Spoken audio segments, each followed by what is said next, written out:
morning. Welcome to Goddard Space Flight Center and next edition of our Comet Update for Thursday. This morning we would have opened up, as you saw, with the first real color image from the Hubble Space Telescope of the impacts, and that was the G fragment impact site. We'll roll that again later. Today we'll tell you more about that, as well as give you a look at comet fragments Q1 and 2, and that's 10 hours before impact and just after impact.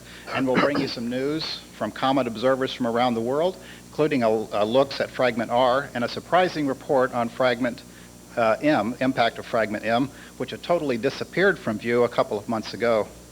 And we'll have more information on that and what's coming up later in the next few days following the presentations. Let me introduce the panel now. To my left, Dr. Hal Weaver, a scientist at the Space Telescope Science Institute and a leader of the team using Hubble's Wide Field Planetary Camera 2 and Faint Object Spectrograph to observe the structure and breakup of the comet. To his left, Dr. Rita Beebe, a planetologist of long standing at New Mexico State University and a member of the Wide Field Planetary Camera 2 team observing Jupiter's atmosphere. And back with us again today, Dr. Eugene Shoemaker, coming back for another day, a longtime comet watcher and co-discoverer of the Comet Shoemaker-Levy 9 with the Lowell Observatory and the U.S. Geological Survey. To his left, Dr. Lucy McFadden, also back with us again today, from the University of Maryland, University of California. And she's the coordinator of the Worldwide Comet Observing Campaign and a visiting professor at the University of Maryland. And to her left, David Levy, a co-discoverer of the comet, and he is author of some recently published books. And at this point, I'd like to turn this over to Gene Shoemaker. Thanks, Don. We'll give just a little bit of an update on the status of the fragments. One that's of particular interest to me is that Keck reported seeing the impact of fragment M, which had actually disappeared from view for a while. And there's been great debate as to what do these things actually dissipate, or is there really something, is there really a piece there that simply stopped being active? And I think both Hal and I have been on the side that yes, there's really something there, it's just sort of turned off. And so both of us are very pleased with that report. And then Hal's going to give our last look at two pieces of fragment Q1 and Q2, what was happening to them as we were watching the comet going in. Hal?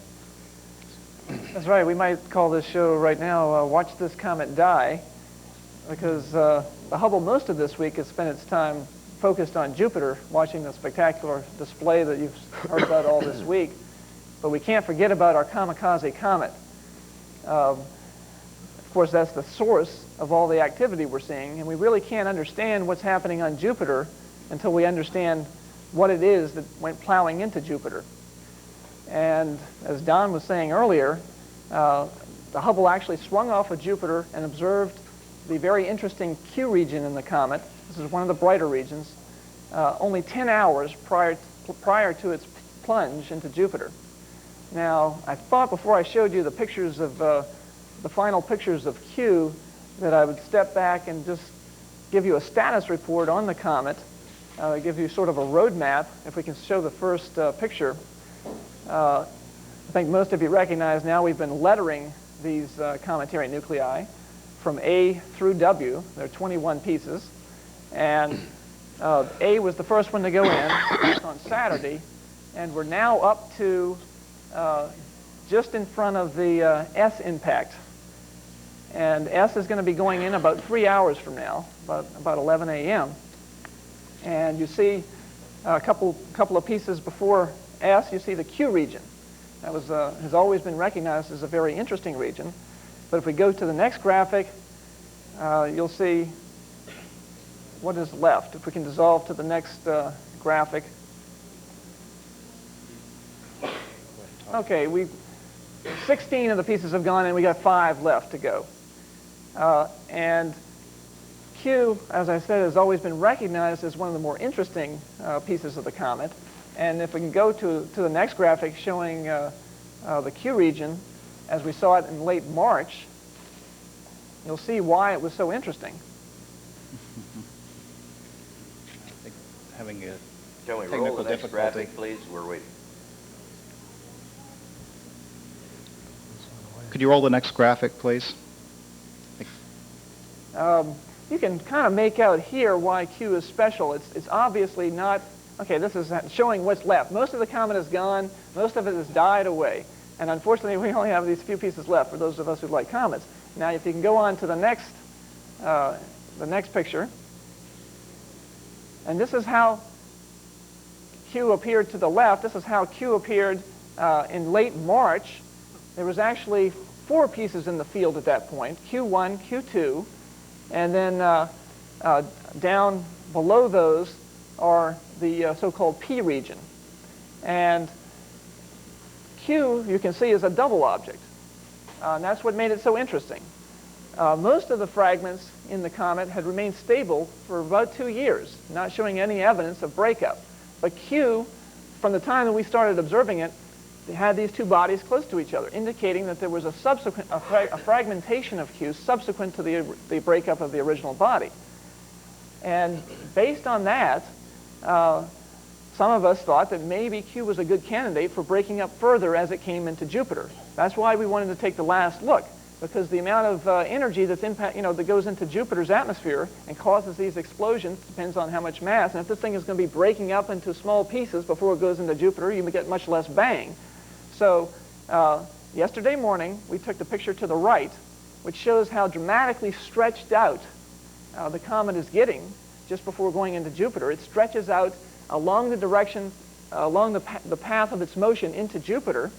And you see that Q1 and Q2, the Comet, which is the dust around the comet, is getting stretched out along the direction of motion, but the fragments are hanging in there. Just 10 hours prior to the impact, they're still hanging in there, indicating that there's 100 on these small particles that are out of line. I'd say he's batting 1,000, wouldn't you, Rita?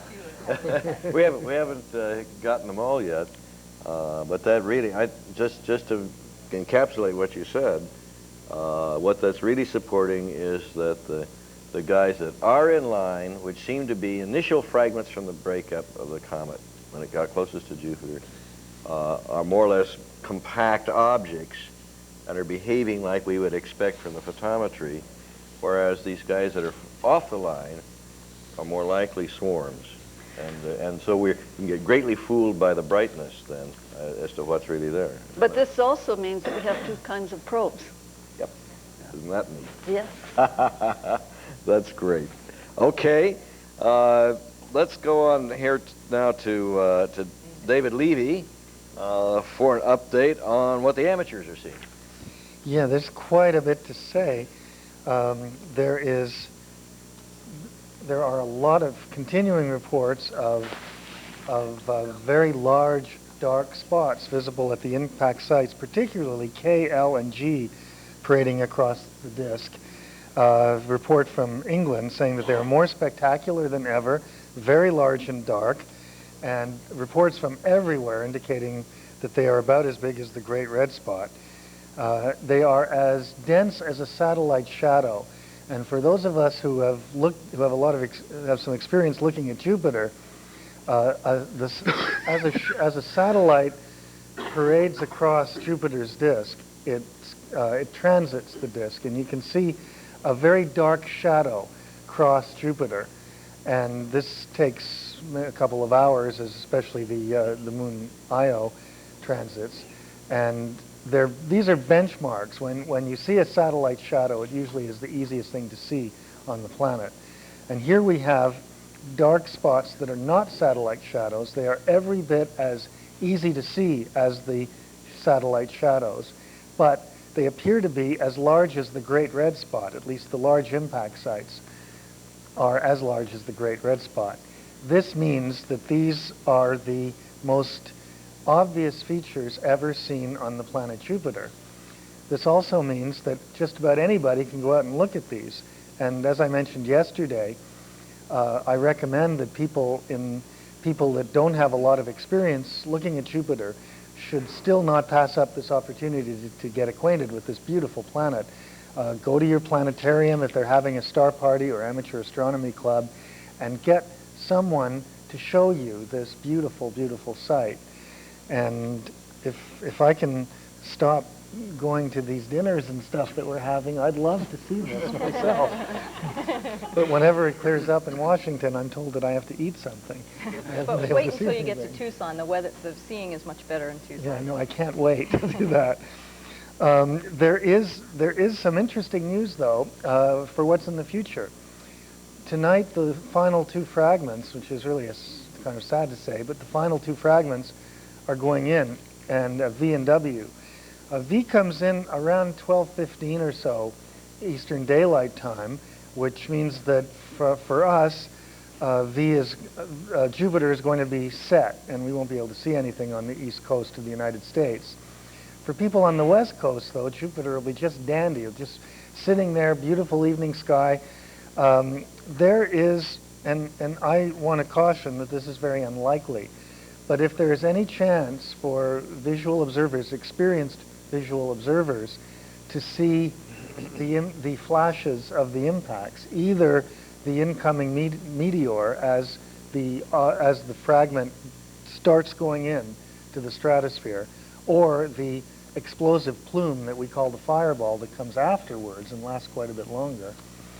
The best chances come tonight with fragments V and much later W. W will be easiest to see for observers in California. Jupiter will be low there, but Hawaii, the South Pacific, and observers in Australia and New Zealand should have a good chance. W is a pretty good fragment.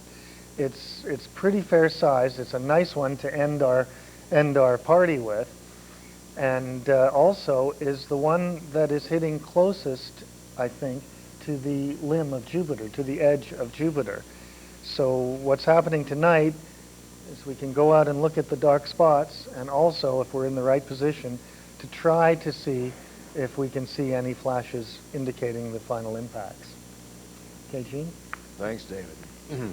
Lucy, can you bring us up to date on the latest impacts? Fragment R impacted about several hours ago. How are we standing? Sure, I'll try to. There's a lot going on, so it's a challenge to keep up with what's happening.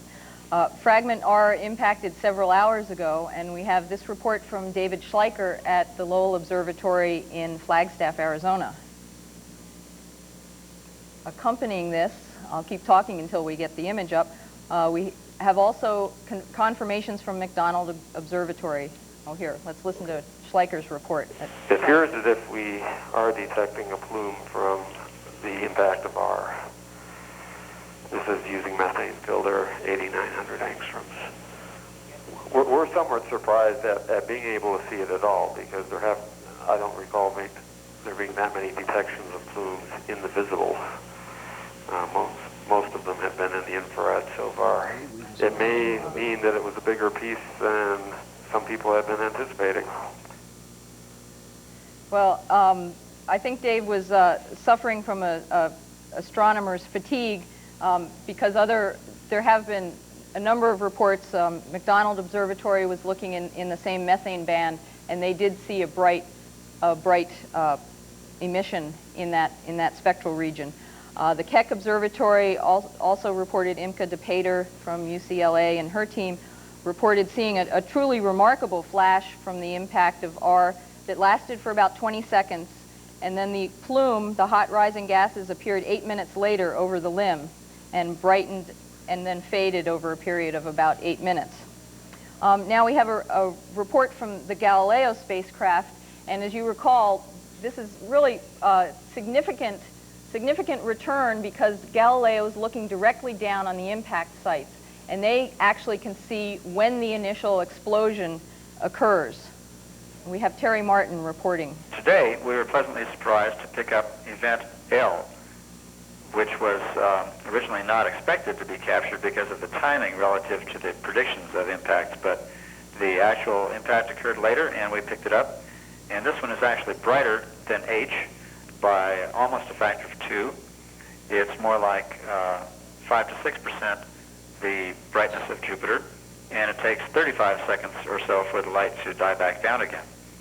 So we think that we are seeing the actual meteor flash, the transition of the fragment through the atmosphere and the very hot emission from that, but over a very small streak of light across Jupiter. And this is of short duration and precedes the plumes and the fireballs that are being seen from other observatories. Let's hold that up if we can. Can we bring that back? Because I need to address the inset in there, if possible. What you are seeing is a tracing of intensity as a function of time. And if you can recall the inset, and we'll review it again later, time proceeds along the bottom axis, or the horizontal axis, and the flash is represented by a quick increase in intensity, and then it decays as time goes on. Then let's see, we're sort of working backwards in the alphabet of impacts now, with some reports that are coming in. We have the European Southern Observatory showing the K impact fireball and showing the plume, and I think we'll just put that up briefly. Okay, yes, here we have the residual from the G impact and the quite prominent H impact. Now I would say all observatories are reporting that there's detectors, that they're overexposing their images. Even when the first reports came in and reported overexposing or saturation of their detectors, I'm sure everybody reduced their exposure times, yet they're continuing to be overexposed. So again, we just continue to be surprised at how bright these impacts are. We have a movie from the Sac Peak Observatory, which is a solar observatory in New Mexico.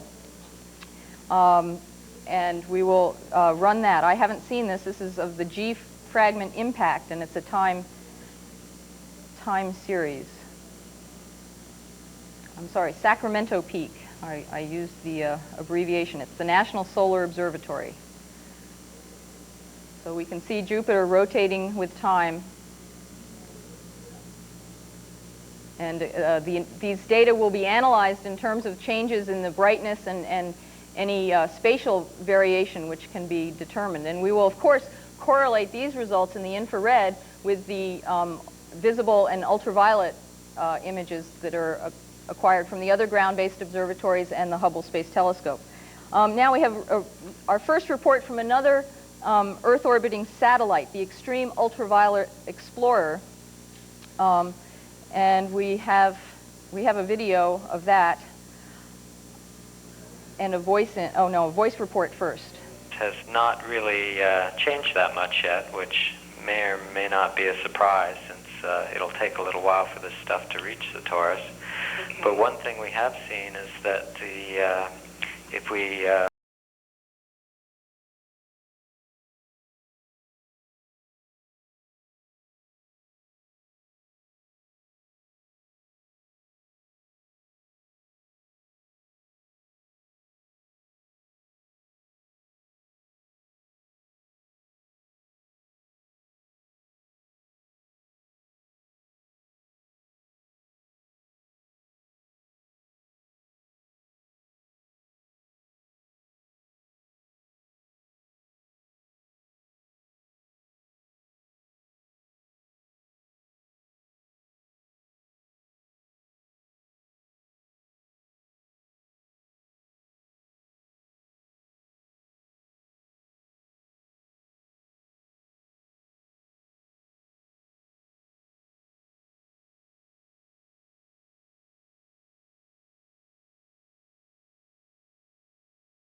But that was 2 hours early.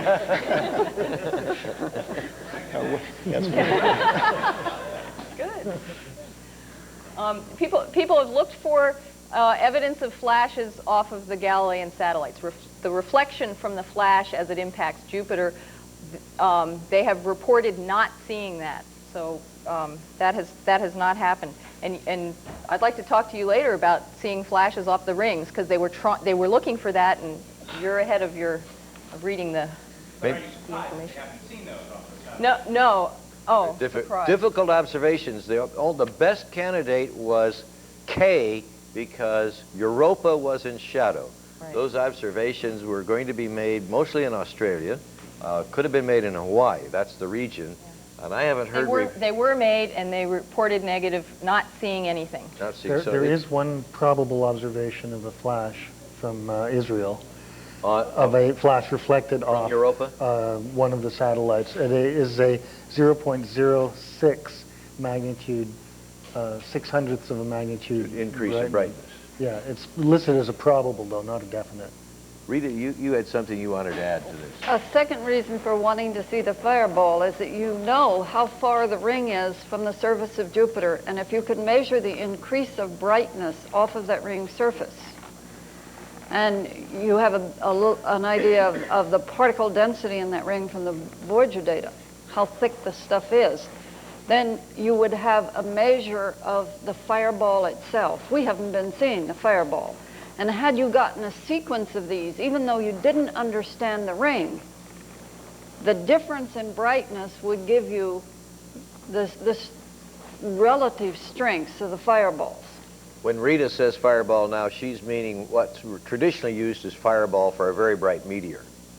That's right. Rather than the fireball that we've been using it here in this group as something formed deep in the atmosphere forming the plume. I just wanted to clarify that. Yes, this would be the initial flash, which would be very closely related to the amount of energy that was going in. It hasn't really even interacted with the atmosphere yet, so it would be very fascinating to get a whole series of these flashes and then just, oh, well, that one had the most energy. And right. Well, Galileo is doing that. The photopolarimeter radiometer on Galileo will have that information. We're going to have time for about one more question here, and then we have to go to headquarters, and we'll have more time after the satellite goes. David Chandler from the Boston Globe for Dr. Beebe. 2 questions. On the latest color image of the G impact site, how do you interpret that apparent sort of brownish color that we're seeing there? Or can we learn anything from that coloring? And secondly, comparing the initial photos of the G impact site and the most recent ones, what can you say about the evolution of that impact site? well, first of all, this large feature we're seeing has to be high in the atmosphere, because looking at the image in different colors, you can literally see the east-west cloud patterns to the north of it just pass right through this structure. I mean, this was an Olympic 10 dive when it went in. It didn't splash the atmosphere. The atmosphere underneath looks very undisturbed. Just passed right on through. And what came back out must have come right back out the chimney that the ingoing particle developed. So what you see now is you see this huge umbrella of material above the site. Now, the reason I'm on this team is that I wanted to see a bubble come up out of that site and interact with the winds, and I would then understand how much energy it had taken for all the storms I've been watching for the last 25 years. But so far my bubble hasn't come up, and my bubble may be under that brown material, but if that brown material were down in the ammonia cloud deck, it would be stringing out. It would be headed east along the north side of the spot, and it would be headed west along the south side of the spot. So you just see the thing starting to run out as a banded streak. But we don't see that, so that it's still decoupled from the tropospheric winds. And we expect those winds to drop off with height in the atmosphere. When you get up to a certain point, you wouldn't expect it to be sheared out. So that's another limiting piece of observation that says this stuff is definitely high.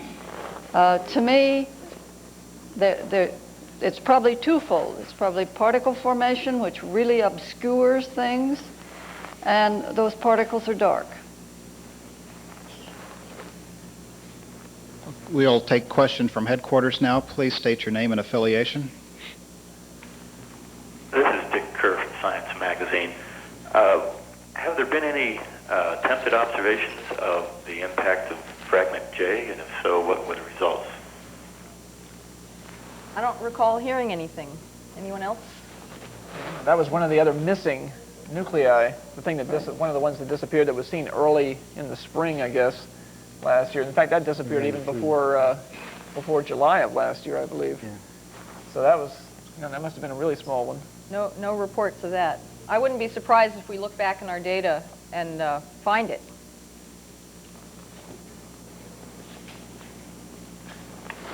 David Miller, U.S. News and World Report. Do we know the size of the diameter of the so-called fireball from the impact of G?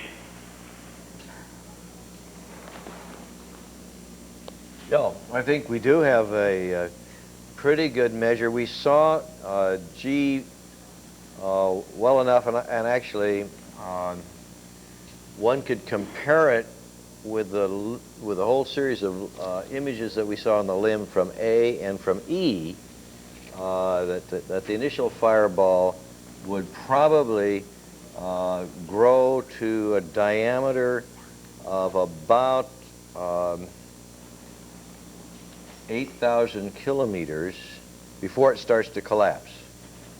And then as it flattens back out again, it easily gets about twice as big. Does that answer the question? Okay, we're coming back to Goddard now. Mark? This is Mark Crow of the Houston Chronicle. Could you go over again about when M hit and who saw it, who reported it, who gets credit for that, and how does that change the total of known impacts that you think will happen? And is it possible that there are some other fragments that have turned off and on and that may have hit, and will you go back somehow and try to figure that out? Okay. Yeah, the reports of observations of fragment M were made by Imke de Pater at the Keck telescope on Mauna Kea. And when she saw it, she wasn't sure if, she observed a flash, but she wasn't sure what was going on. I mean, so she even didn't say anything about it for a day. But then I talked to her on the phone, and our interactions convinced her that she was probably detecting it. Now it's going to take us time. I mean, this is the type of thing that's going to make us go back and look in our data for other small signals or relatively small signals in this case, and do some quantitative calculations. And I think it's possible we'll find more of these. Now, I'm not sure if I answered your question.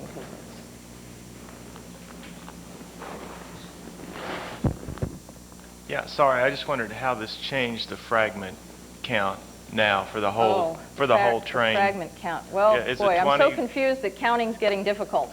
I mean, I would say, okay, we're saying they're 21, and so that, boy, I don't even know if M was included in our 21 count. That's too tough a question. M and J were parts of the original count of 21 as designated from the Mauna Kea observations by David Jewett and Jane Liu.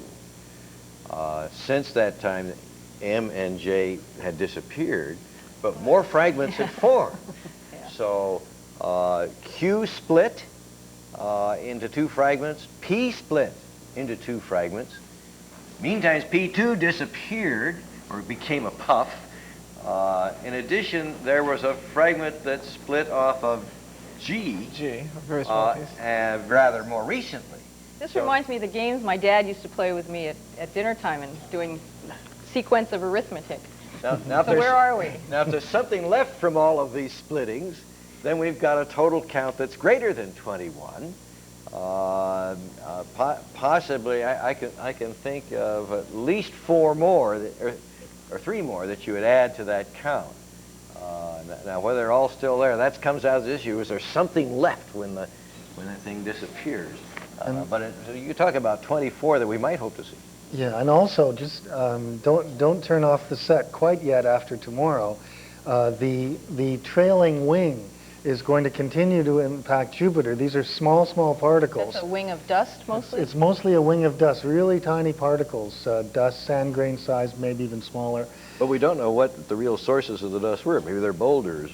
Yes, they may be larger, but the interesting thing is that the impact sites, as you can see from the site of V and W tomorrow, much closer to the limb of Jupiter, to the edge, these trailing wing particles are actually going to be impacting on the visible side, the side we see.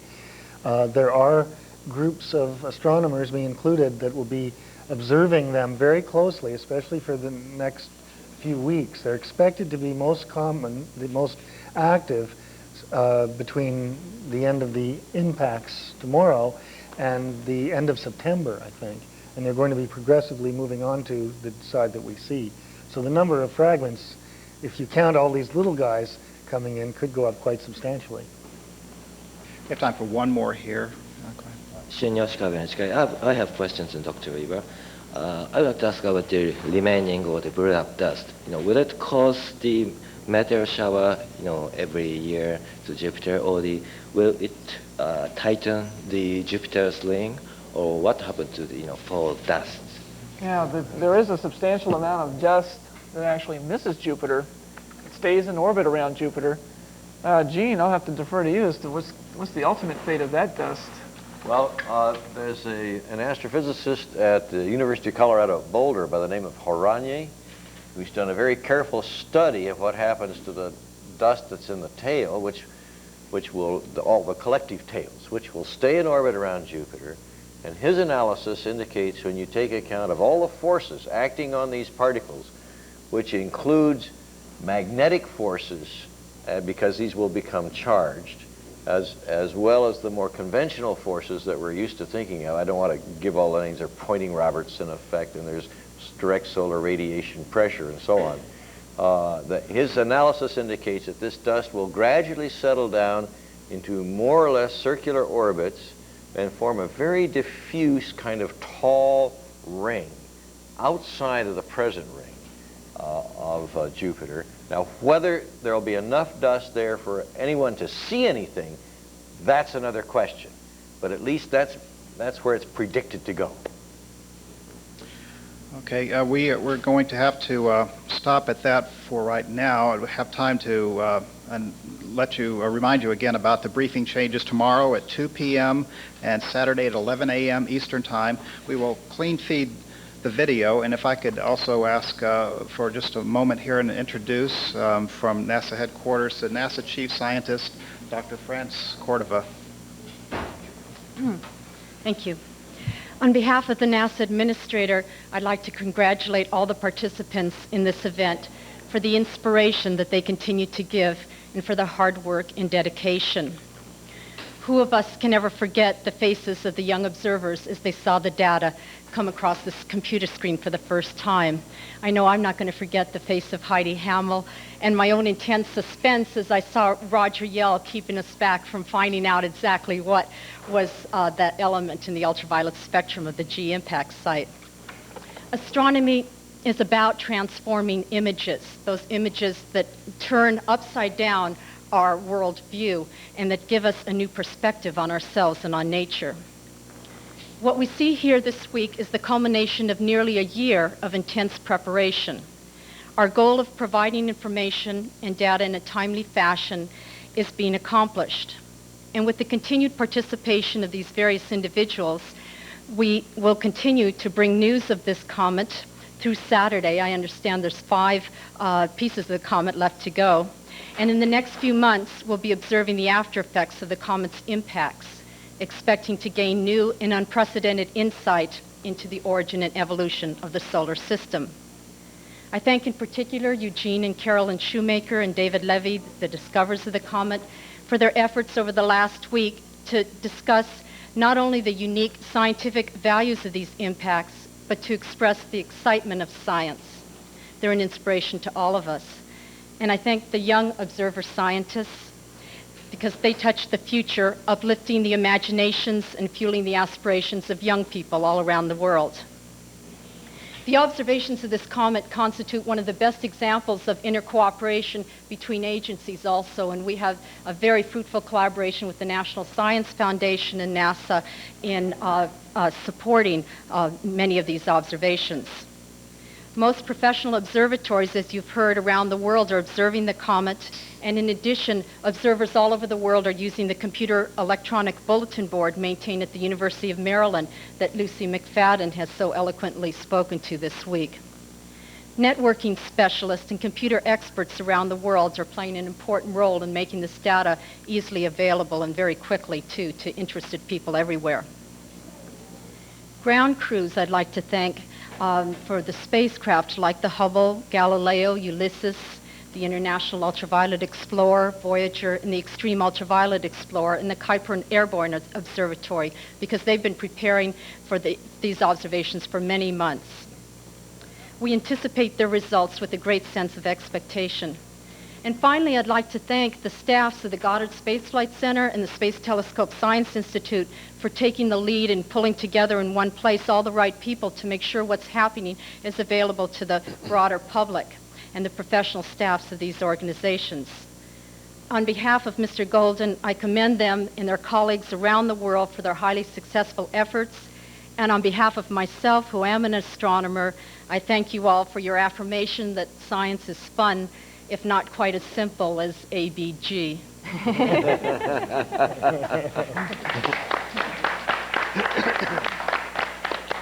We'll see everyone again tomorrow morning and tomorrow afternoon at 2, and again Saturday at 11, and we'll have the clean feed coming on now for here and down the line. Thank you.